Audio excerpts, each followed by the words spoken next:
हाँ जी। तो भाई आज का क्वेश्चन ये रहा आपके सामने। इस क्वेश्चन को पढ़ो। इस क्वेश्चन को करने के तरीके काफ़ी अलग अलग हैं, हर एक बंदे की अलग अलग अप्रोच है।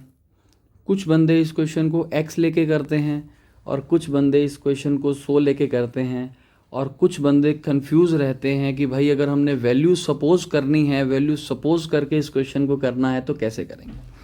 पहले क्वेश्चन को समझते हैं। क्या क्वेश्चन है, क्या अप्रोच रहेगी, क्या वैल्यू लेंगे, कैसे करेंगे, देखते हैं। In a certain office 1/3 of the employees are women, half of the women are married and 1/3 of the married women have children. किसी ऑफिस की बात हो रही है भाई। ऑफिस में मैन और women दोनों काम करेंगे। 1/3 1/3 एम्प्लॉयज़ का कौन है? women। जो women है उनमें से हाफ ऑफ द women क्या है? मैरिड। और जो मैरिड हैं उसमें से तीसरा हिस्सा विमेन ऐसी हैं जिनका आगे कौन है? एक बच्चा। फिर आगे ये कहा गया है if 3/4 of the man are married. अब जितने मैन हैं उसमें से 3/4 मैन क्या हैं? मैरिड।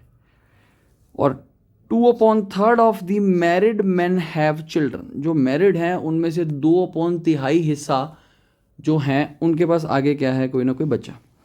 तो पूछा ये गया है कि what part of the employees are having children. कितने एम्प्लॉयज़ ऐसे होंगे, कितना हिस्सा ऐसा एम्प्लॉयज़ का होगा जिनके पास क्या है? चिल्ड्रन। एम्प्लॉयज़ की बात हुई है, ना मेन की बात हुई, ना विमेन की बात हुई। आइए समझिए। देखो भाई, इस क्वेश्चन को करने का बेस्ट तरीका है आप एक वैल्यू को सपोज करो। भाई एक्स लेके करोगे तो गलत हो जाएगा, 100 लेके करोगे तो भी बहुत डिफ़िकल्टी आएगी क्योंकि कैलकुलेशन जो है वो पॉइंट में होती जाएगी। तो इसका सिंपल सा वे ये है कि आप ये देखो कौन कौन सी फ्रैक्शन वैल्यूज़ यहाँ पे यूज़ हुई हैं। पहले एक फ्रैक्शन वैल्यू यूज़ हुई 1/3, फिर यूज़ हुई 1/2, फिर यूज़ हुई 1/3, फिर यूज़ हुई 3/4, फिर यूज़ हुई 2/3। सिंपल सा तरीका, इस क्वेश्चन में क्या करो, सारे डिनोमिनेटर्स को आप क्या कर दो? मल्टीप्लाई। और उसे आप सपोज कर लो टोटल एम्प्लॉयज़। देखिए 4 × 3 क्या होगा हमारे पास? 12। 12 × 3 हमारे पास क्या होगा? 36। 36 × 2 हमारे पास क्या होगा? 72। 72 को 3 से मल्टीप्लाई करोगे यू विल गेट 216। भाई हमने सपोज कर लिया कि टोटल 216 एम्प्लॉयज़ हैं जिसमें मेन भी हैं, विमेन भी हैं। अब जो टोटल हैं उसमें से उसने कहा कि तीसरा हिस्सा कौन है? विमेन।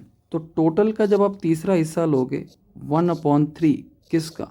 216 का, तो ये निकल के आएगा आपके पास 72। यहाँ से ये पता लगा कि हमारे पास 72 यहाँ पे क्या है? विमेन। अगर 72 विमेन हैं तो रिमेनिंग जो होंगे वो क्या होंगे? वो होंगे मेन। तो टोटल में से विमेन को माइनस कर देंगे, हमारे पास मेन निकल के आ जाएंगे 144। यहाँ पे हम मेन लिख देंगे, यहाँ पे हमने लिख दिया विमेन। अब half of the women are married. अब जितनी विमेन हैं उसमें से हाफ, या हम कह सकते हैं 50%। अब टोटल अगर 72 विमेन है उसका आप हाफ ऑफ 72 करेंगे तो यहाँ पे आपके पास 36 विमेन ऐसी आएंगी जो क्या हैं? मैरिड। या मैरिड होंगी या क्या होंगी? अनमैरिड। तो अगर टोटल 72 थी, इसमें से 36 कौन है? मैरिड। तो रिमेनिंग जो 36 हैं वो विमेन क्या होंगी? अनमैरिड। अब 1/3 of the married women have children. जो मैरिड विमेन है उसका तीसरा हिस्सा विमेन ऐसी हैं जिनके पास आगे है कोई बच्चा। अब मैरिड विमेन के पास गई, यहाँ पे थी कितनी? 36। उसका जो आप तीसरा हिस्सा लेंगे तो तीसरा हिस्सा आप लेंगे किसका? 36 का। 36 का तीसरा हिस्सा निकल के आएगा कितना? 12। तो 12 विमेन ऐसी हैं जो मैरिड हैं और उनके पास क्या है? कोई ना कोई चिल्ड्रन। तो हमने लिख दिया विमेन, मैरिड, साथ में चिल्ड्रन। हमसे सिर्फ बच्चे की ही बात की गई है, तो जिनके पास बच्चा नहीं है उनकी हम बात करने वाले ही नहीं हैं। अब अगला किस्सा शुरू हो गया मैन पे। कहा यह गया 3/4 of the man are married. भाई ये टोटल है, टोटल मैन है, इसका 3/4 लोगे ना, 144 का 3/4 जब आप लेंगे आपके पास निकल के आएगा 108। 3 यहाँ आ गया, 6 यहाँ आ गया, टोटल आ गया 108 मेन ऐसे हैं जो क्या हैं मैरिड, और बाकी क्या होंगे भाई अनमैरिड। ऑब्वियस है भाई, जो अनमैरिड है उनके पास बच्चा तो नहीं होगा।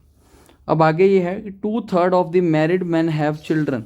जो मैरिड है उसका 2/3 हिस्सा, 2/3 हिस्सा लेंगे किसका 108 का, ये निकल के आएगा हमारे पास 36 इंटू 2 इज 72 मैन ऐसे हैं जो मैरिड हैं और क्या है चिल्ड्रन। हमसे यही पूछा है ऐसे एम्प्लॉयज़ बताओ जो क्या होंगे जिनके पास क्या है कोई ना कोई बच्चा। तो एम्प्लॉयज़ में दोनों आ जाएंगे, मैन भी और विमेन भी। कितने मैन ऐसे हैं जो मैरिड है और चिल्ड्रन है जिनके पास, तो वो आ गए 72, और विमेन कितनी आ गई 12। तो टोटल हमारे पास 84 एम्प्लॉयज़ ऐसे हो गए जो मैरिड हैं और उनके पास क्या है बच्चा।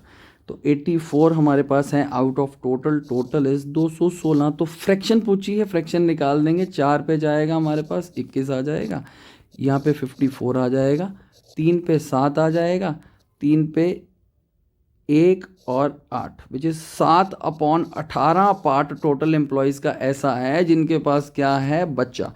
तो अगर हमसे यही पूछा गया है कि कितने एम्प्लॉयज़ ऐसे हैं जिनके पास बच्चा है, तो वो क्या निकल के आएगा 7/18।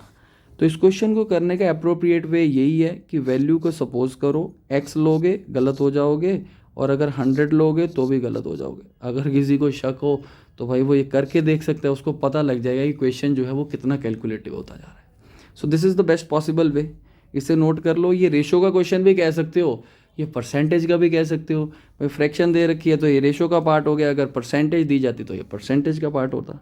But it is a good question, note कर लो, बढ़िया क्वेश्चन है।